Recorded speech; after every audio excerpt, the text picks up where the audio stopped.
And welcome to another exciting episode of The Energy That Surrounds Us. I'm your host, Michael. And tonight's show is being pre-recorded because the guest I'm bringing on is so cool that she has such a busy schedule that wanted to make sure everything was calm, collective, and we had time to talk about things. And so nobody was rushed. So I hope you all in the chat room will listen and appreciate the fact that, yes, this is pre-recorded.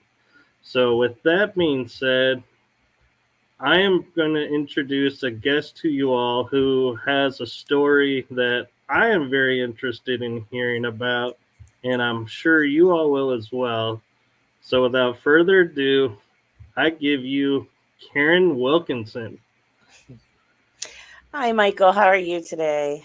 I'm doing well. How are you? I'm great. Thank you so much for having me on. I appreciate it. And I appreciate you accommodating my schedule as my travel schedule kind of keeps changing around a bit. This way, I know we could be in a nice, quiet environment and I could really respond to questions. But for any listeners who have questions, just send me a message through my website and I will happily answer your questions if you have any after the interview.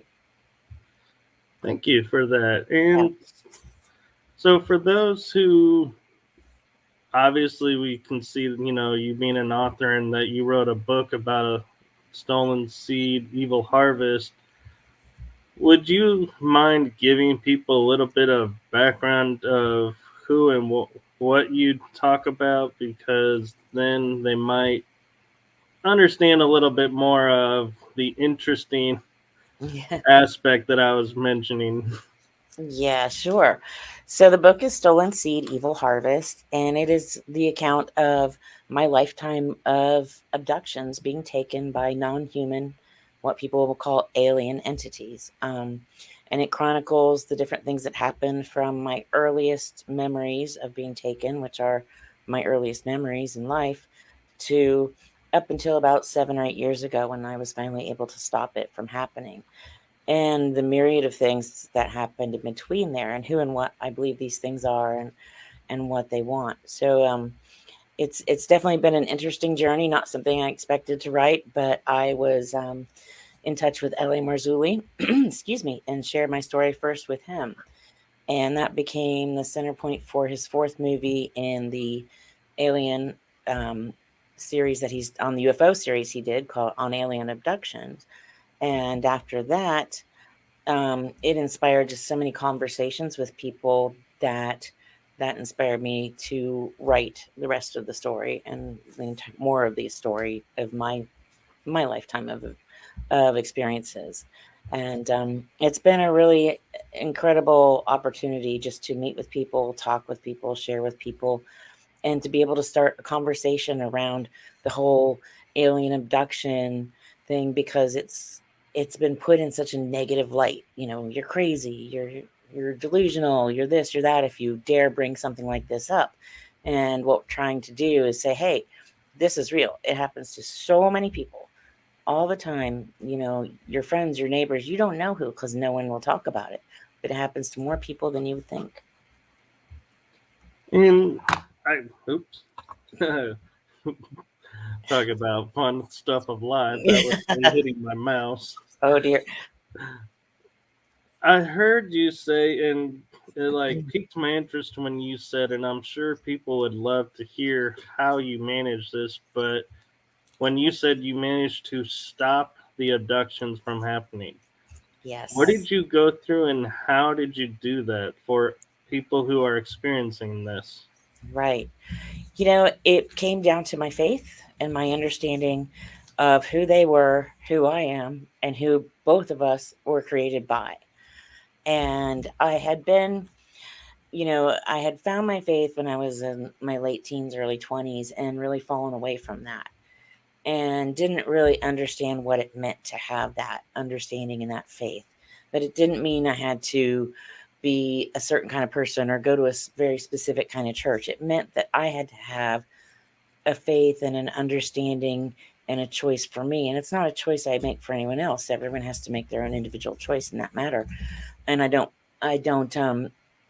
everyone's, I appreciate everyone's different choices in that matter. But for me, once I realized, hey, they have the same creator that I have, and I called on my creator, I called on God, and I believe in Jesus, I believe in the Christian Bible, and when I called on God to help me and Jesus to help me, these things stopped in their tracks. And they're like, oh, hey, we can't touch her. And they confirmed everything that I had really known for a long time, but just hadn't allowed myself, I walked away from basically. So once I was able to understand that I could call on Jesus' name, that I could call on Yahweh when they were trying to come and get me, and they would just stop and leave instantly, it was life changing and it was amazing. And I've never been so grateful in my life for anything. It was just incredible. And it's been incredible to share that and to watch other people be able to stop this in their lives because it's terrible what's happening to people and what they did to me, let alone to other people. Right. And I'm curious, how did all of this start? Like, when did you first realize that you were being abducted and going through all of this? Well, my earliest memories are of being taken by them. So when I was really little, around 2 or 3 years old, I was afraid of members of my father's family because they were very tall, blonde, fair haired, fair eyed, fair skinned. And they reminded me, they looked similar to these Nordic entities that I had already been encountering who scared me, who I wasn't comfortable with. And so I was terrified of those family members and they couldn't understand why. And I couldn't vocalize that to them. I didn't have a vocabulary for it. As I started, once you get to about 4, 5, 6 years old, and I have more vivid memories, and that's kind of when we do is humans begin to have those memories that we hold on to. I have very vivid memories of them coming at night, coming into my room, and typically, and taking me and being abducted from a very early age.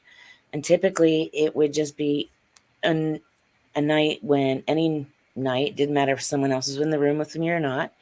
If someone else was in the room, like a sibling or something, if I tried to wake that sibling up, they would just be out cold. Like I couldn't wake them up. Like they were put into a deep sleep state. I would feel a change in the room, feel an evil presence. I would feel this evil, different presence in the room. It's a palpable change. Um, Often it would be accompanied by this low vibrational hum that just kind of would take over my body. It was almost like holding on to a bass speaker. Sometimes there'd be lights coming through the windows. Um, if we were in the countryside, often the crickets and cicadas would just go silent. Um, and the next thing I know, there would be at least two or more entities in the room. They were the typical, what people report as the gray alien entities, about 3 feet tall, big bulbous heads, big black screen eyes that didn't move like screens, very frail, very thin and small. Some of them smelled really bad. Some of them had like kind of a sulfur, dead animal, urine, feces kind of smell about them, and some didn't smell at all, but some of them had worse smells than others. Um, and they would be somewhere in the room, sometimes back in a corner, in a doorway, at the foot of the bed, just depending. It was different every time. They would, at that point, sometimes I would just be so scared because I knew it was coming. And I tried to hide. As a little kid, I tried to hide, and I just couldn't find anywhere to hide that they didn't find me. And I remember once my sister telling me, it doesn't matter where you hide, they can see you through the house. Little kids having conversations like that at like 5 and 8 years old. That's crazy, right? But I would get so scared. Sometimes I'd wet the bed. I'd try to scream out, but no one would hear me.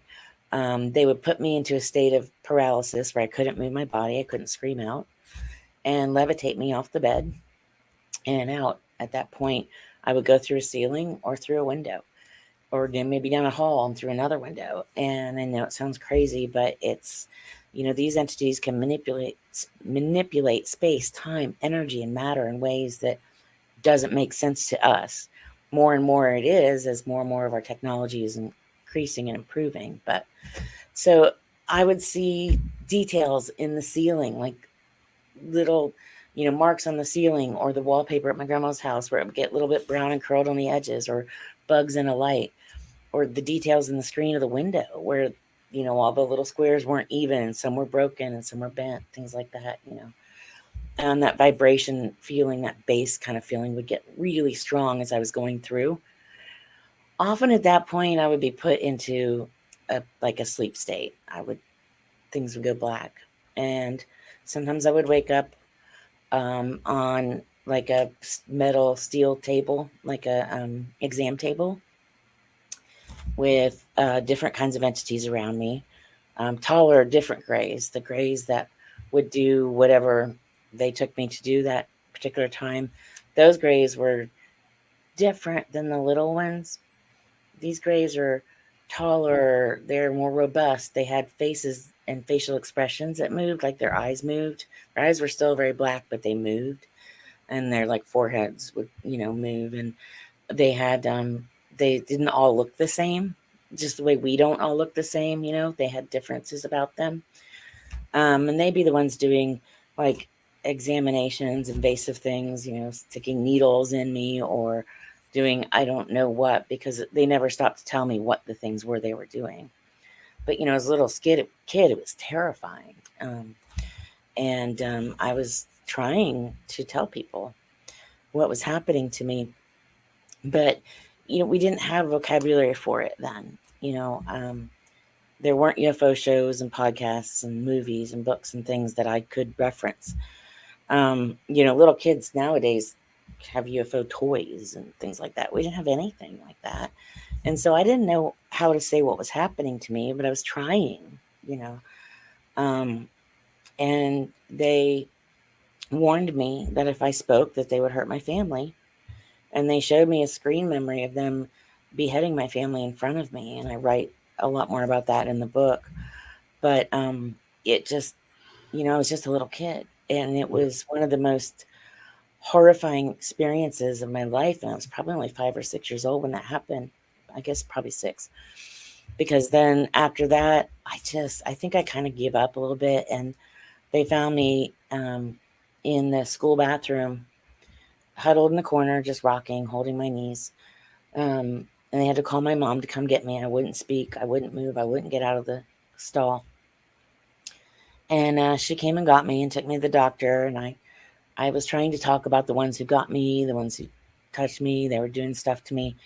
They thought maybe I was talking about older kids or something. So they did an exam. He's like, well, she's got, marks and bruises and stuff on her. But whatever happened, she's young. She'll forget. And I think it was at that point I realized no one was going to help me. And what was happening to me, I had to give into it. And that point, I disassociated from it. And I just created 2 parts of my life. The part where I lived the kind of everyday life, and the part where they were, these ones that came to get me. I didn't even have vocabulary. I didn't even know what to call them, I mean, the first time I passed Whitley Strieber's book in a bookstore, I had a panic attack.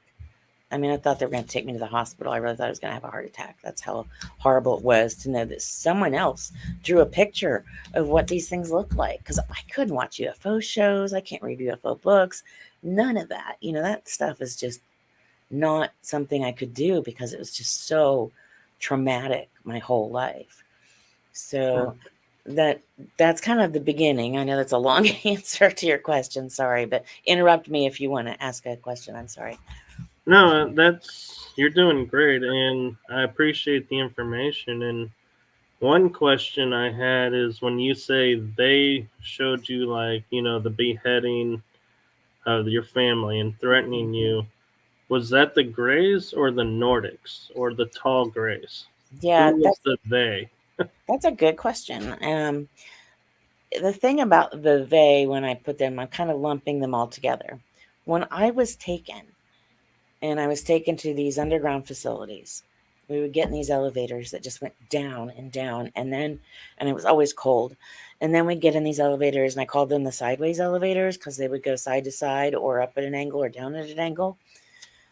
I realize now they were trains probably because they had benches in them, but we didn't have quiet vehicles back then. So I had nothing to relate that to, Right. But back to your question, all of those types were there. There were Nordic types. There were the small grays, the type that came to get me, and I believe those are like Avatar holding. They're kind of like meat suits. I believe they're created for very specific purposes, which I talk about a lot in the book, and I've written quite a bit about in other papers. Then so the Nordics were there, the taller grays were there, the reptilian type entities were there, and there were insect type entities, and there were different variations of those, but just to put them in those general four categories, kind of, there's some crossover between some of those categories sometimes too when you look at some of them. But that generalizes who they are. They were all working together, and not only them, but there were humans working with them as well. So there were a lot of different types there, where I was taken. And and these were not benevolent, well-meaning entities.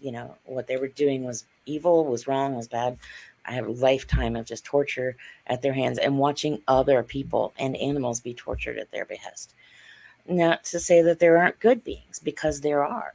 These entities, that's when later in life, when I started to learn about what angelic beings were, the light just went off. I'm like, I know what these are.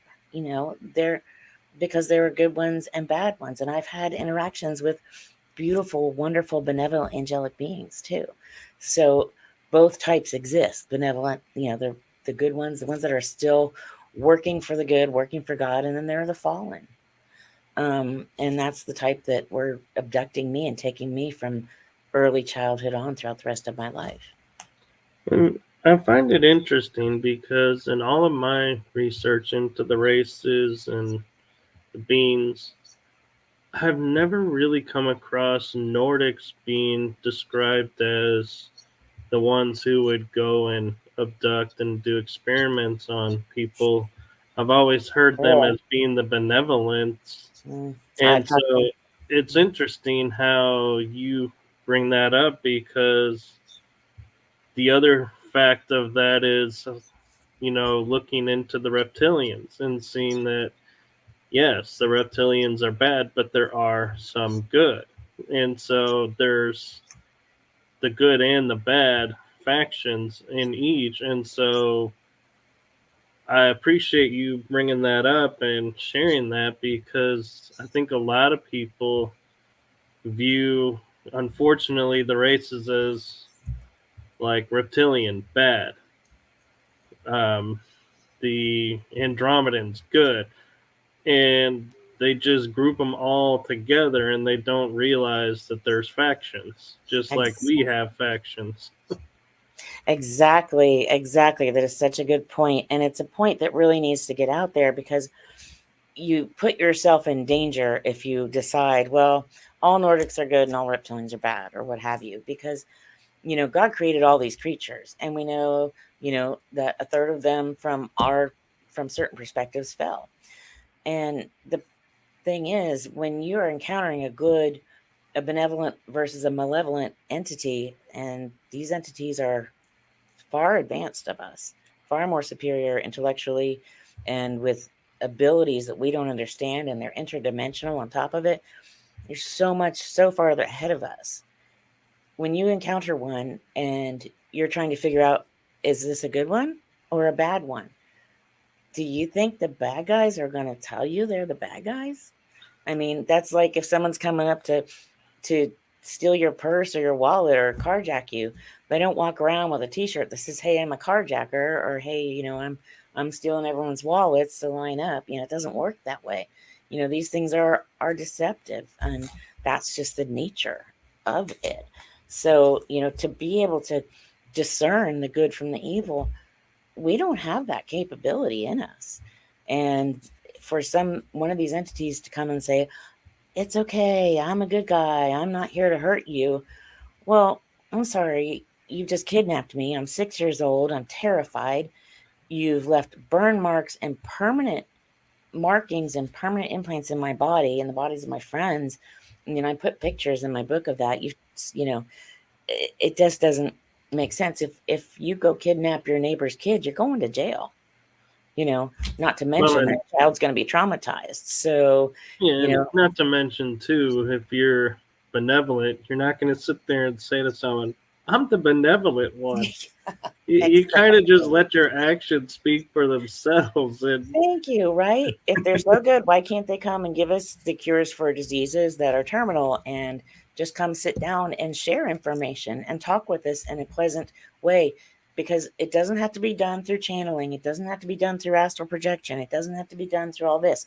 They can come into our arena and share with us. There doesn't need to be any trickery. There doesn't need to be anything like that. It can all be done face to face if they wanted to, and in order to do that, you don't have to kidnap kids or, rape women or steal fetuses or anything like that.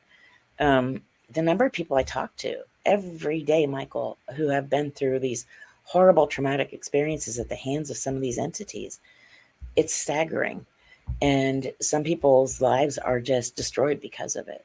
And I just can't find any way to justify that. I just can't. right, and unfortunately, though, I believe if the benevolence were to come, they would not be greeted well because Hollywood and certain organizations have gone the extra mile to make us afraid of whoever's out there. So Yeah. it's like the adage of, we come in peace used to be like an international greeting of, hey, we're benevolent. We're here to help. Now it's we look at it as a precursor to war. Right. We don't know what to believe, right? There's so much predictive programming out there and so much of this parroted message to everyone that we have to be so careful. And that's why I caution anyone who is interested in these things to be very careful. Don't go calling on them because you don't know what you'll get. You might get a wonderful, loving, angelic entity, or you might get a really terrible, horrible one who is saying, yeah, let me in. I'm here to help you. Well, they follow, my friend Vicki Joy Anderson, it's like the vampire thing. Once you invite them across the threshold, you're in trouble. Yeah. And you don't know what you're going to get. Have you got animals? Have you got friends? Have you got family? Have you got loved ones? Who are you putting in danger? Right. And so it's a cautionary tale of, knowing what our strengths and weaknesses are and what theirs are, and that there is a way, like I said, there is a way to stop them. And, I highly recommend Vicki Joy Anderson's book for that alone, and many other things. But I had benevolent angelic entities help me when I was in the hospital once, and it was amazing. And there was no doubt that they were good. All they did was come in, help, do what they were meant to, intended to do to help me. And they were on their way. I wanted them to stay. I wanted to introduce them to everyone, but they couldn't. They didn't, because they just came to do a good thing and not interfere. And then they were gone. And it was, and the feeling I got from them, Michael, was amazing. It was this love and the kindness that just emanated from them, but I didn't call on them. They came when I prayed for help. Yeah, I think it's a subconscious calling. I don't think it's verbal. And when I say subconscious, I mean like the energy emanates out so that there's no words. It's like another language. It is. You're right. And when I was praying in my head, obviously, because I had a near-death experience. If you want, I can talk about that if you want me to. Sure. Okay. And it was very cool. The way it happened wasn't cool. I was waiting for a surgery, and they took me into the operating room, which is highly unusual before the doctor was ready. And I had 2 IV ports in, one in each arm, but I wasn't hooked up to any machines or any monitors or any IV bags or anything yet. And a woman came in, and she was either a anesthesiologist or a nurse anesthetist. I don't know which because she didn't tell me. And she leaned over me, and her lab coat had a pocket full of syringes in it. I remember that. And she pulled one out and put it in my IV port, and it was supposed to be a sedative. And she just turned and walked away. Well, she gave me a paralytic, and there was no one watching me. There was no one around me. I wasn't hooked up to anything.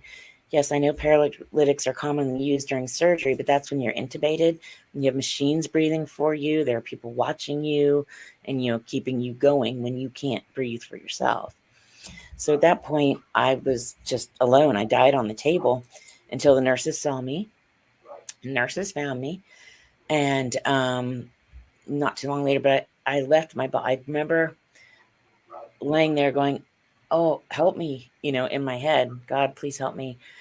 And I heard an audible voice in my head say, "It's okay, you can let go now." And in the blink of an eye, I was out of my body. I was still me. That struck me so strongly, that I was still me, my personality, the person I am now, just without the body and none of our physical characteristics, just outside of the physical. I felt the most love and peace I've ever felt in my life. There's no way to even describe how beautiful it was. It was the most beautiful experience of my life. And I watched everything that was going on. I watched the nurses running around. I watched them go into the other room. I could see through the walls without, having doors open. I could see what was going on in the other rooms. They went into another room. They grabbed the doctor, and he ran into the room yelling, bag her. And they put a bag thing on my face, but it didn't work. And a bunch of more people started coming in, and a male anesthesiologist came in and intubated me. And that's when everything went black. Many hours later, after the surgery, because they went forward with it, I woke up in recovery with a bunch of doctors and nurses around me. And I was just screaming in pain every time they'd bring me out of anesthesia. And about 4 hours into that, which never takes me 4 hours through recovery, I remember saying, "God, please help me. Why didn't you keep me? Why did you put me back in this body to be in so much pain?" I mean, my pain was at a 20 out of 10, it was terrible. All of a sudden, there were these two beautiful young male orderlies standing at the foot of the bed, and I instantly felt at peace. I instantly felt comforted. I didn't mind the pain. The pain didn't bother me anymore. I just talked to them. I remember telling them, "You look like you could be two of my kids," because I have lots of kids and call me mom. And I'm like, "You look like you could be two of my sons. Oh my gosh, thank you." I talked to them all the way up to my ICU room. And it was like a sub ICU, not like, anyway. We get to the doorway of my room. My husband and my daughter-in-law are the two who are waiting for me because I could have two visitors. I grabbed their hands. I'm like, "You have to meet the boys. They are so sweet. I would not have gotten out of recovery without them." And I look at the foot of bed, and they're not there.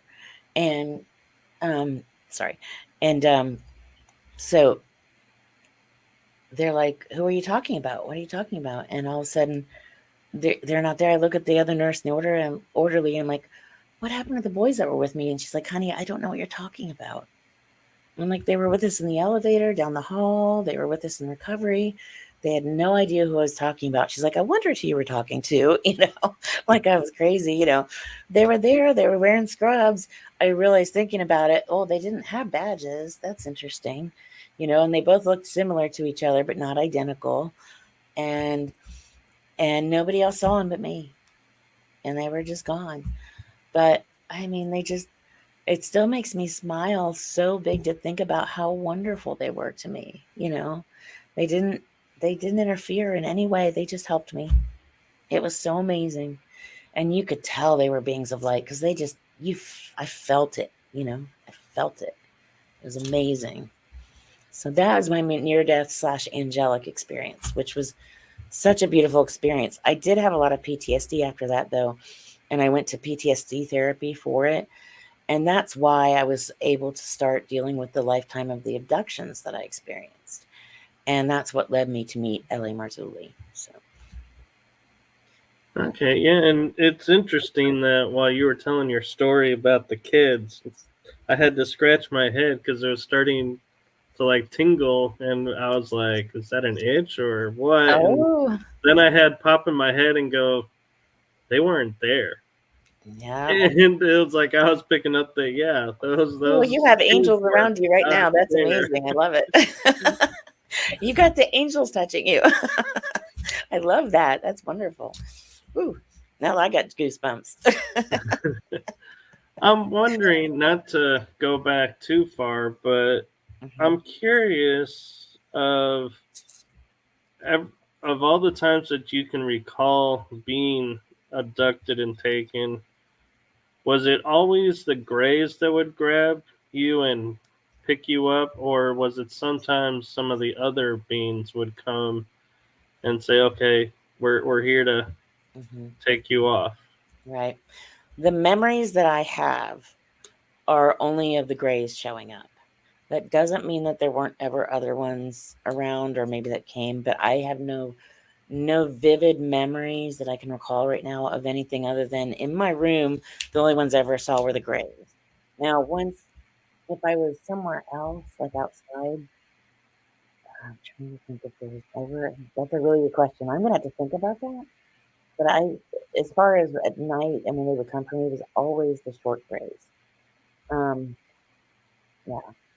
Think if ever but once I got to where I was going, or if I was put on a ship or a transport, there would be other types of entities there. And then once I got to, say, like the elevators or down into the underground facilities, which are massive, by the way. I mean, these things are under our feet and they're bigger than anyone can imagine. And it's it's incredible what's actually just happening under our feet. But then that's where all the other entities would be. And I always wondered if it's because they couldn't be in our sunlight, or they had issues with our atmosphere, or if they just didn't want to risk being seen or captured. Because the grays, that the little shorter ones, I've seen them empty. Other people have reported seeing them empty. So I think they're like a vessel to hold AI, or hold even another entity, or to hold a demon or something like that. Um, so that's why I think they use those, because if something gets captured, or maybe there's a crash and the crash retrievals where they have biologics, all they're going to get's an empty suit. Right, and it's interesting that you point that out because I've always thought of the Greys, meaning the short 3 foot tall Greys, Hmm. as being like the drones. Yeah. Like they're the worker bee, and they don't really do anything except bringing you from point A to point B and setting up, and then the others would come in. And so it's interesting that you say you've seen them empty, shelled, and the same experience. So that's great confirmation and validation of that thought. And the other thing too that I thinking about is when you say stolen seed, evil harvest. I would love for you to explain what you're talking about, because everyone these days, all the stories and everything can interpret it so many different ways. Hmm. Sure. Yeah, that's a great question too, and that really is the center point of the book. And I have spoken with and had so many women reach out to me, that and been in contact with so many women who have gone through this as well, that I think my next book is probably going to focus on not just on all of these women and men too who've had these types of experiences, because there are a lot of them, and the stories are heartbreaking, but at the same time important, because every woman I've talked to who's had these experiences that I have has been healed by sharing. And sometimes just sharing and having something in common with someone is the most healing thing you can do. So the stolen seed part refers to the fact that I have had missing pregnancies. In the book, I provide for the readers a copy of the report published, and I think it was 2022, called the Acute and Subacute Anomalous Side Effects. And it's a government report that outlines all the side effects of people in their reporting that have been, and it goes back into the 1800s. This is how long the government's been collecting this data, that have been affected, and it's a small subset, but all the different things that have affected these people, different people that they've worked with and talked to. The data collected identifies a ton of different, and I list them out, of different issues. One of these is missing pregnancies. Fetuses just suddenly disappearing from someone. And not just suddenly, but it'll be like what happened in my case. I woke up in the middle of the night, the first one, and this happened several times. And I wasn't feeling good. My stomach hurt. Felt crampy. I was spotting, but nothing had come out of me. And I was at the end of my first trimester, going into my second trimester of pregnancy. I was married. I had a confirmed pregnancy. I'd been to the doctor. I'd had all the tests done. I'd heard a heartbeat. I had a prescription. So, because back then you had to get a prescription for my prenatal vitamins. I had been on those for like a month or two already. Everything was going fine. I had no problems. But I felt my stomach hurt so bad that night, and I was spotting, and I knew that wasn't right, and I knew something was wrong. So we went to the emergency room. And also back then, they didn't have any direct access, the doctor to the emergency room, right? It was the middle of the night as well. I go into the emergency room, and they go in to check me out. And, at this point, I'm still verified pregnant. They can do blood tests and things like that. And they do there's no heartbeat. And so they do an ultrasound, and there's no baby. And they did a D&C, and there was no fetal tissue in my womb. None. And they're like, did you lose this baby at home? But it didn't make sense that there wouldn't be some fetal tissue left behind and something left behind. Nothing. I mean, my uterus was clean. That's not normal. And no, I would know if I lost a baby at home. No matter how small it was, things would come out of me. There's more than just this tiny little bit of something that would come out. And I was devastated. Losing a child is one of the most devastating things that can happen to a parent, man or woman. And no one could tell me what happened to that baby. And I couldn't, I didn't have a baby to bury or to grieve. I didn't know if it was a boy or a girl. I was just in shock. And so much so, I know I found a picture of myself right after that, like for a month or two after that. I mean, I looked like death. I was just like this tiny thin. It was terrible. Anyway, yeah, there was just no explanation for it. And that happened over and over again. And I've had successful pregnancies and babies. But that's the stolen seed and evil harvest. There was a time then when they took me, and I was taken, and I wake up, and they're walking me. I'm with a gray and like a Nordic entity. And the gray, it looks almost like a female. They did have features that some looked very feminine, some looked very masculine. They're walking me down a hallway, and it's dark lit, like a red backlight almost to it. And everything in the underground facilities in most places is very darkly lit, almost like with a blue or red backlighting, or violet some places. Anyway, so we're down this hallway, and the hallway is lined with what looks like aquariums in a pet shop. I don't know if you've ever seen that, where they'd have just rows of aquariums, one on top of the other. Right. That's what the hallway is, and it's really tall, a really high ceiling. And it goes all the way down the hallway, is lined with these like squares, and each of those squares has something in it. And I'm looking in these squares like, where am I? Getting my bearings. And I have the UFO brain fog that you get every time I be taken. They have this way, it just kind of makes everything muddled and confused in your head, so you don't think clearly. And L.A. Marzulli calls it UFO brain fog, and I agree with him. It just, you don't think as clearly as you should. Anyway, I'm looking and I'm going, what's in there? I don't see the fish kind of thing. And I realize they're like fetuses. I don't know if they're human, if they're hybrids of alien human, or if they were animal. I don't know, and nobody told me. But some of them look humanish, and different stages and different sizes for the ones I could see. I obviously couldn't see all of them because some of them were up pretty high. And at the end of that part of the hallway, before it went from the tanks back to a normal hallway, there was a door on either side of the ends of the hallway going kind of into it. And they opened one of the doors, and it was a room the size of a big closet. And they told me to go in the room. There was a woman in there imitating childbirth, which just, that sight will never leave me to this day. It was just the weirdest sight. And she had her baby, and she was imitating as if she was giving birth to it. Anyway, they handed me a baby. And they said, "This is your baby. It's a good baby. Hold your baby. It's a good baby." They kept saying, "It's a good baby. This is your baby," over and over again. So I take this baby, and it's very dark. It's almost reddish purple color, dark. It's very small, and its head is larger than a normal baby's head. Its eyes are larger than a normal baby's eyes. I noticed that right away. And I take this baby, and I'm holding it, and I'm trying to hold it up to me like I would one of, my babies, and trying to get it to cuddle it, and it won't cuddle into me. It wouldn't even respond to me holding it up against my body, against my skin.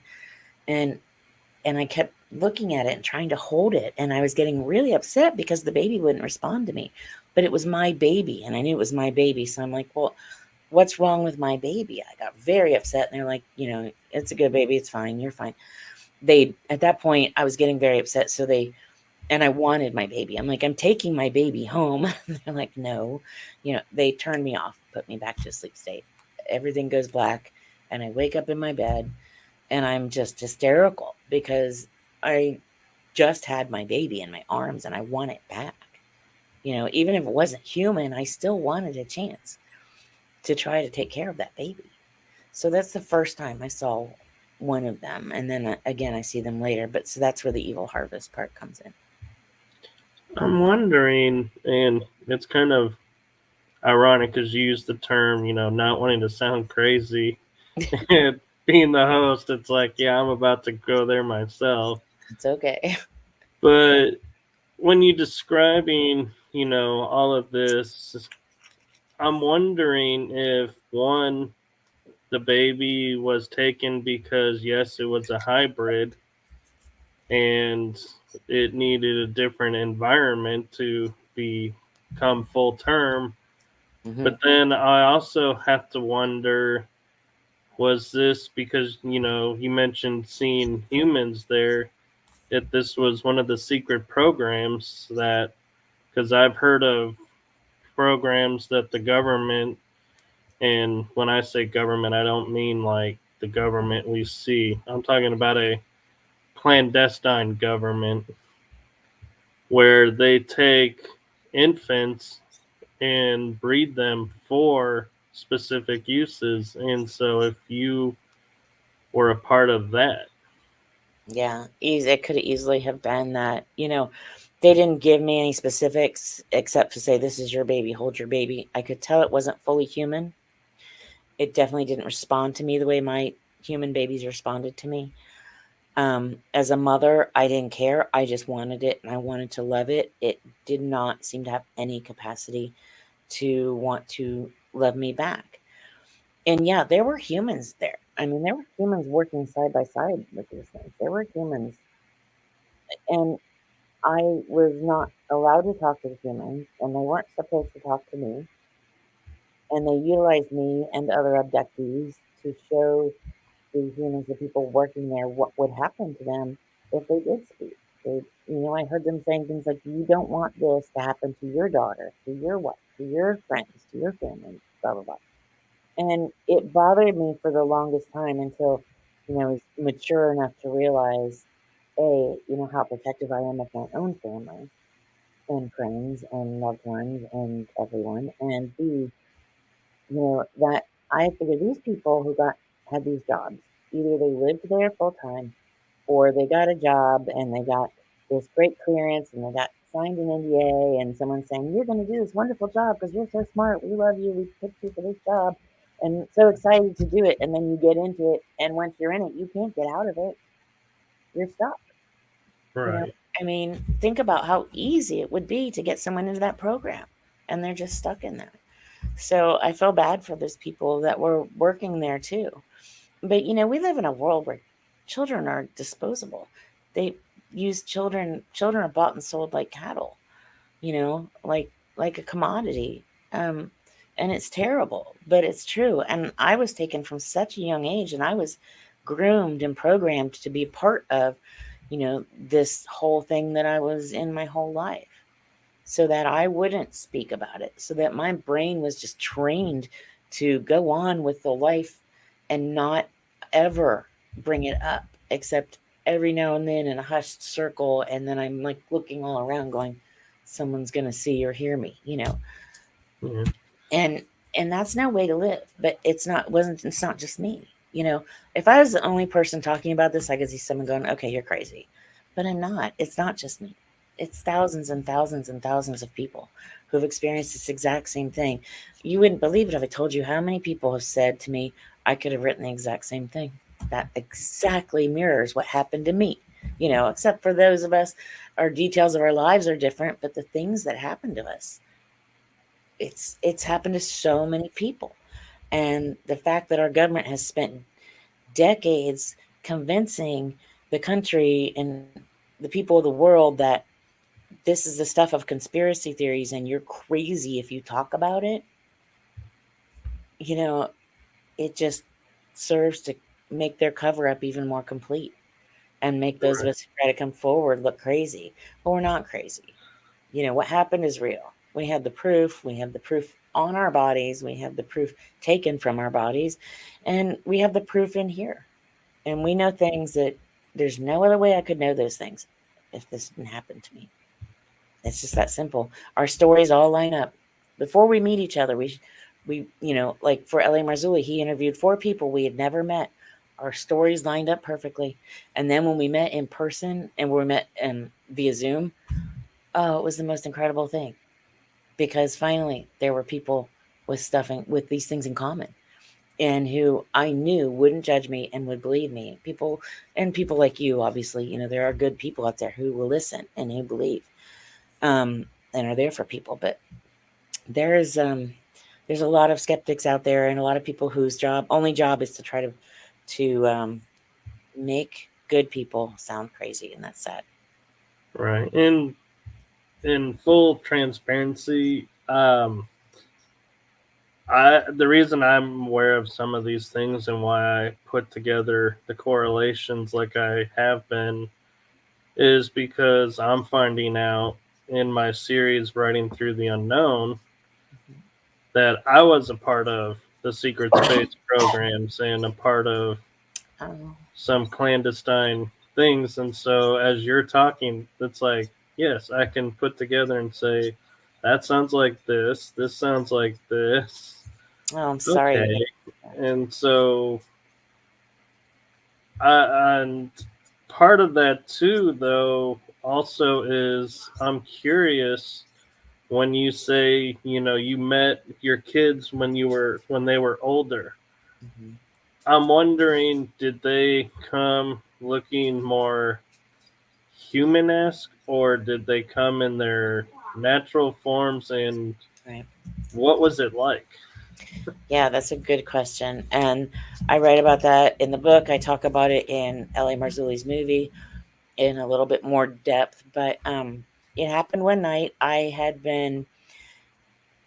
wanted them. I wanted to see them. I knew they were out there, and I wanted to meet them because I'd seen them as, tiny. I just wanted to know if there was any way I could help them, save them, do anything. And but I also knew that it was not something I should be doing necessarily, because I could be out of my depth. Anyway, one night I wake up in the middle of the night. It's kind of the 3, 4 o'clock in the morning time, and there's 3 kids standing by my bed, and I thought they were just my current children at first. And I said the names of a couple of my kids. Hey, what's wrong? As any mom would do initially. And I'm like, hey, so and so, what's wrong? And as I'm, waking up, getting my bearings about me, and my eyes are focusing, I realize, oh, wait, these are too short to be my current children. And I hit my husband. I'm like, hey, wake up, look at this. And he is out cold, not responding at all, which is so unlike him. I'm just pounding on him, trying to get him to wake up. So I look back over at them. There's 3 of them standing there. They're wearing what looks like gray hooded sweatshirts, kind of. They're dark. It's really dark in the room, too, so it's hard to see. But their skin looks dark, almost blue. They're very stocky, very short, very chunky kids. Their eyes look just dark, almost black. So they could have been like black-eyed kids. It's just I couldn't see them in enough light to verify for sure that they were. And I'm like, oh my gosh, it's you. Oh, and I'm so excited. And they're doing the mind speak as opposed to verbal. And they don't look human, but they don't look not human. Do you know what I mean? They're somewhere in between. So they're definitely hybrid. They're like, you have to come with us. And I'm like, no, I'm not coming with you. And I could just feel this evil emanating off of them.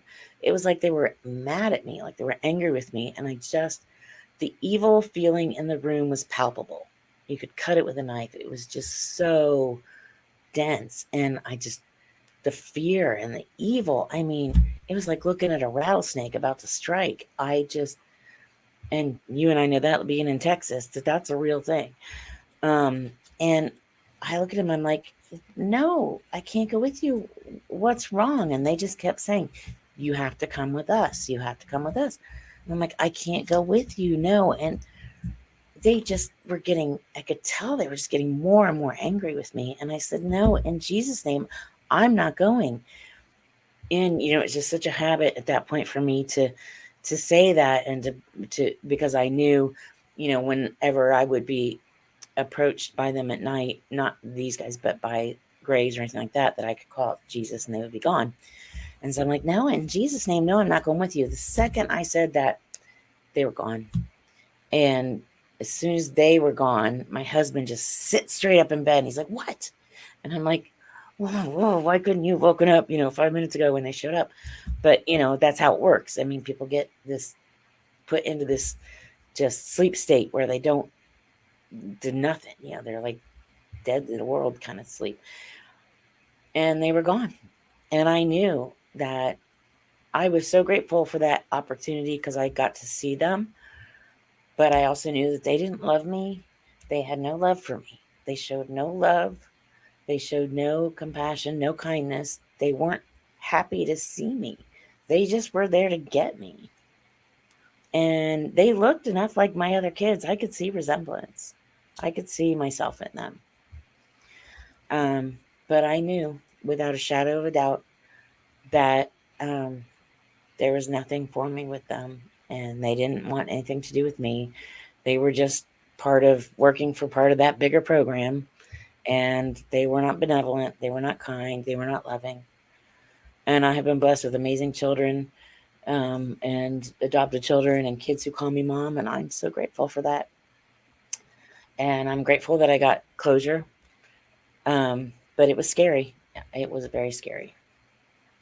And I kind of have to commend you, because not a lot of parents would, after wanting to see their kids, having them right in front of them, have the courage to go, this doesn't feel right, so no, I'm not going. A lot of parents, I think, would be like, okay, let's go. I want a chance to know you and be with you and forget their gut feeling and being like, no, I'm going to override that with the paternal feeling.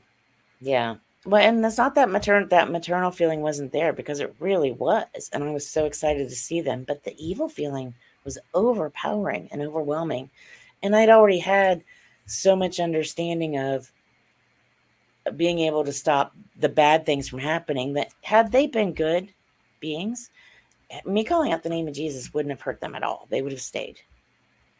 So had they been children that God wanted me to be able to have time with, calling out Jesus' name would not have hurt anything at all. They would have still been there, and they would have been loving towards me. So, but I think any parent feeling that kind of evil, you do go into protective mode for your other children. I had other kids in the house. They were grown, but still, there were other kids in the house, and I'm going to protect them at all costs. So, but thank you for saying that. But I do think if you were in that situation and felt that kind of evil, you wouldn't question it. That's one of those you never You know never until know. you're in that moment Right. because And I wouldn't blame anyone for whatever choices they made in that, because I understand that's a really difficult scenario to be in. Trust me, I know. And whatever, I don't know. I can't say how someone else would react. I'm just grateful that I'm okay and that my children are okay. And that's the end of that. and I'm grateful that you had the foresight and wisdom to come up with a way to stop it so that you could help others who are being taken and utilized for whatever purposes. And maybe them hearing this, they'll be able to say, you know what? If it worked for her, why can't it work for me? Exactly. Exactly. It works for so many people. And it's not like you have to be able to yell out any specific words. Got to know in your heart who your creator is. Know that it's theirs too. And that he wants to take care of you and he wants to protect you. Give your heart to God and he'll give you the world. And that includes protecting you from evil. And it doesn't mean that we don't live in a fallen world.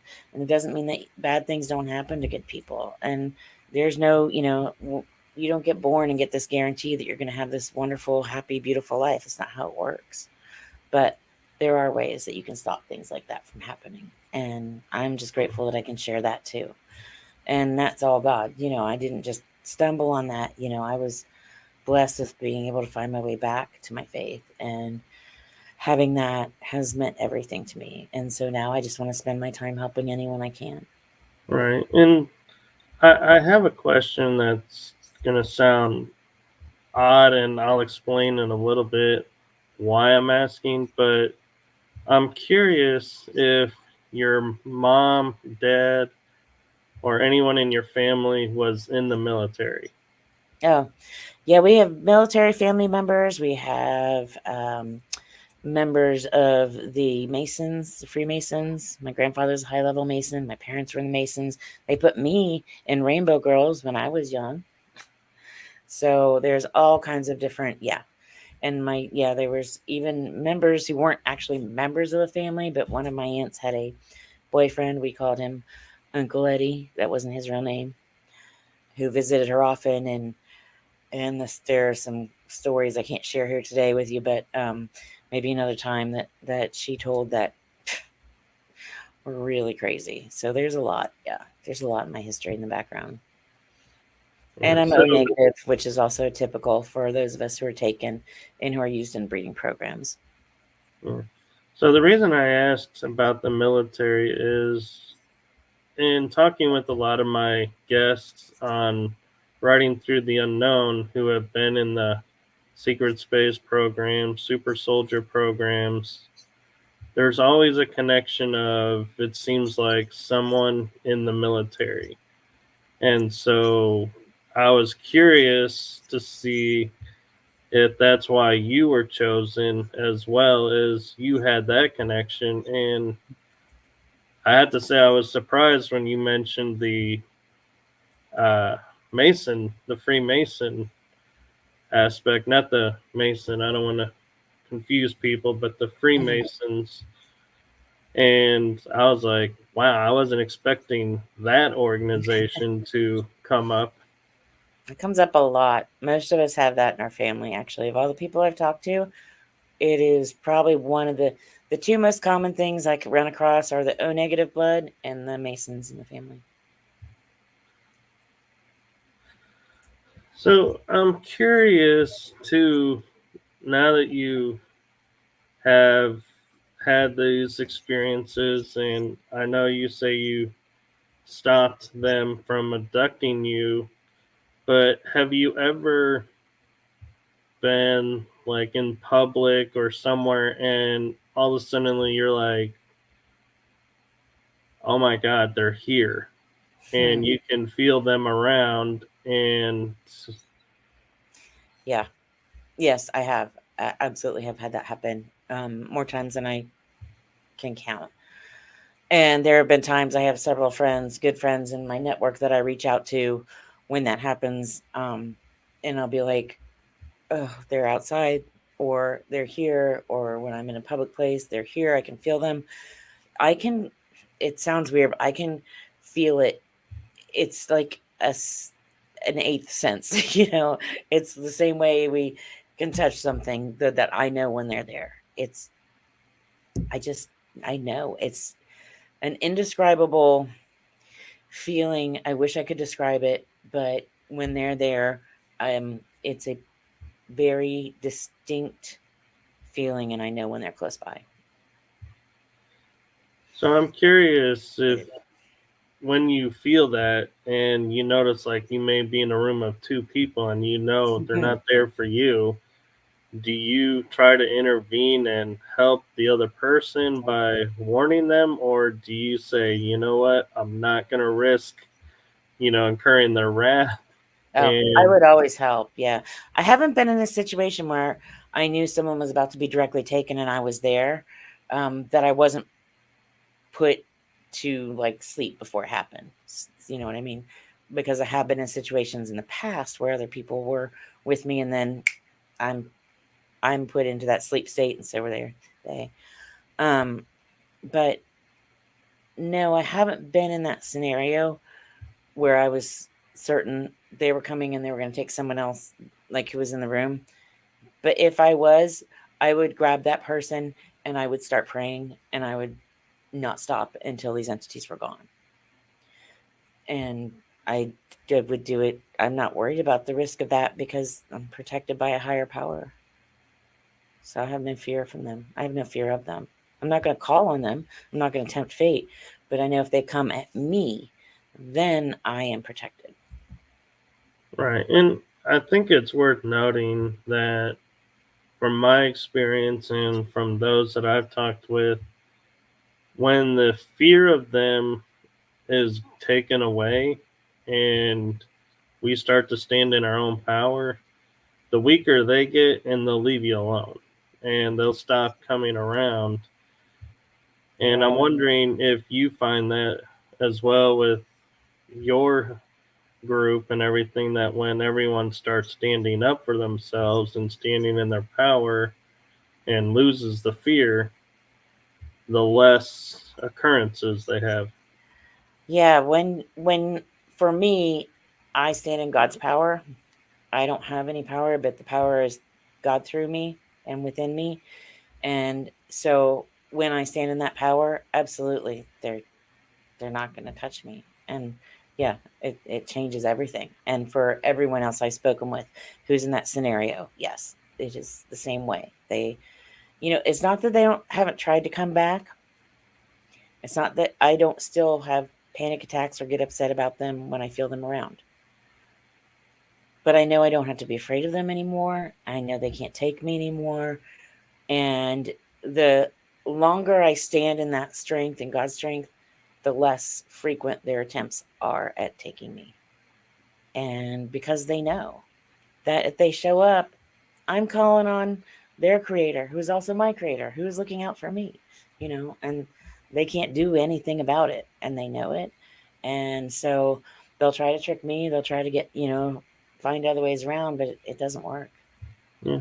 And I like how you quoted as being my creator, their creator, the same creator. Because a lot of people take the opinion of, because say they're Lyran or they're, different race, then they can't be of God. And it's like, well, That's that's crazy. kind of arrogant of us to assume who God created and didn't create. Right? Yeah, we're just, I mean, honestly, we are so low on the totem pole, but so many people think that we are the apex predator and that we are all that exists. If you try to pack these entities into our little world and our little earth, you're in for a very rude awakening. You know, we are so far down on the totem pole, it's not funny. But the good news is it's okay because our creator doesn't want us to be bothered by these entities. That's not how he wants it to be. And so we do have that protection. And, without it, we would. I guarantee you, none of us would be here without that protection. Not one of us. So, I'm grateful for that. I'm so grateful for that. Right. So we're actually a few minutes over the hour.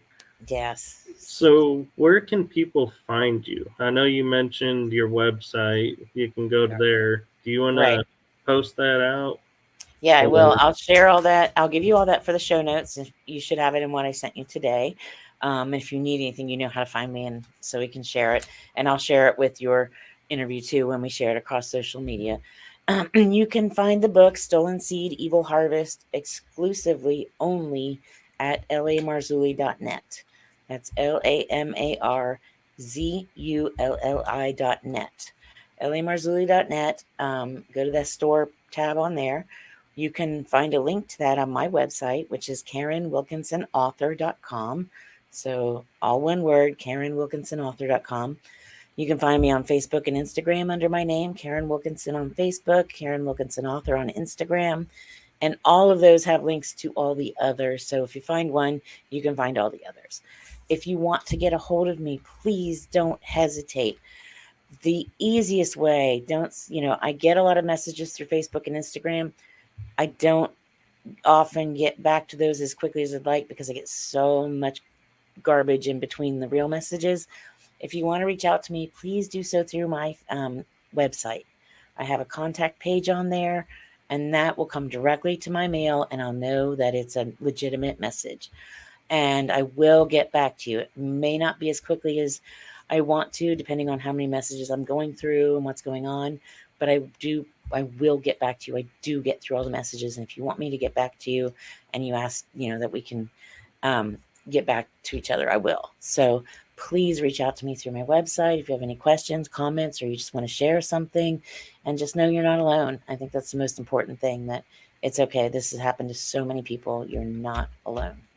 right, and I can vouch for the fact that you are quite actually more quickly responsive than a lot of people that I've come across, Oh, because thank you.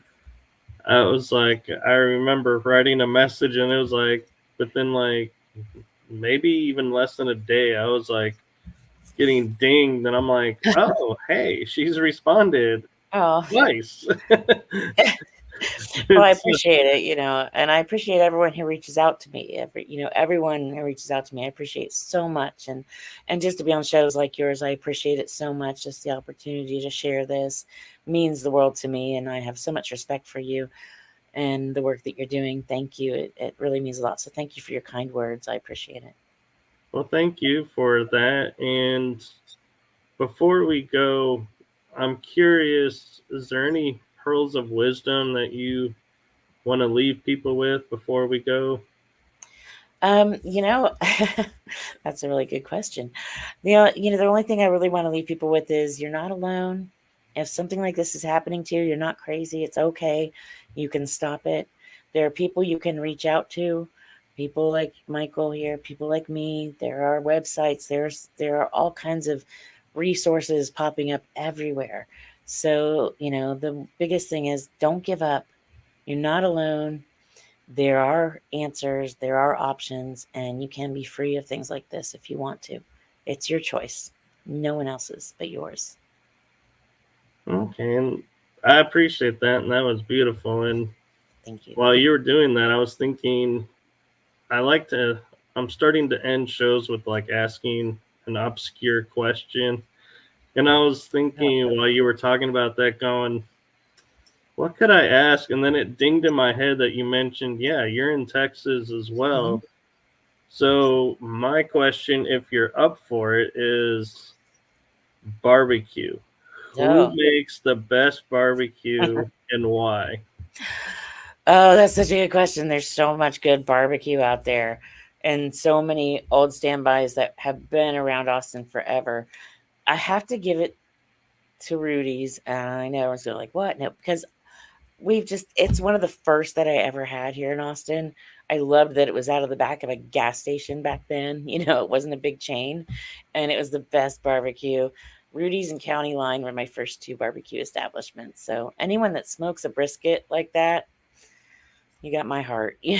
So, but there's just so many good choices. That's a really tough question. What's your favorite? Actually, I've had Rudy's, and Rudy's is up there. Yeah. But going to a restaurant, I would have to say we have Dickie's, Yeah. and their marinated chicken is so good. But when it comes to burnt ends, though, I gotta give it to Good Union or Bone Daddies. Oh, Bone Daddies. Yeah, that's a good one. Yeah. Well, when I'm up that way towards you, I'll let you know, and we'll do barbecue together. There you And if you go. come down my way, we'll do barbecue down here because I've got some cool places we can take you down here too. So I am looking forward to that. Yeah, so am I. And Awesome. so thank you for Thank coming on the you. show and trusting me. And I know Vicky, thank you for, your support and help with the show. Yeah. Thank you, Vicky, for the intro. I appreciate it. And Michelle. And Michelle. Yes. Michelle's super cool too. She's a girl. Yeah, she's awesome too. So, but thank you so much. I've had a great time, and I hope I can come back again. Definitely. We will Good. definitely make that happen. Great. And if not on this show, we may have you on. I have two other shows. So I will be in touch. There is the Riding Through the Unknown series, and I also do a paranormal show with a couple of friends that's premiering tomorrow. Oh, Shameless cool. plug alert. Awesome. I'm looking forward to that. Send me a link.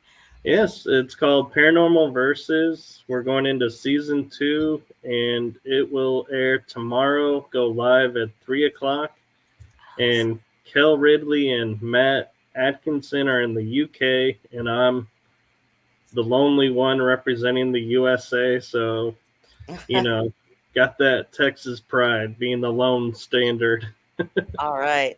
Well, Texas is a good state to represent. So, So, thank you all for watching, and wherever you are in the world, make it a blessed day, evening, afternoon, night. I think that pretty much covers it all. yes, thank you, everyone. So, good night, everyone. Good night.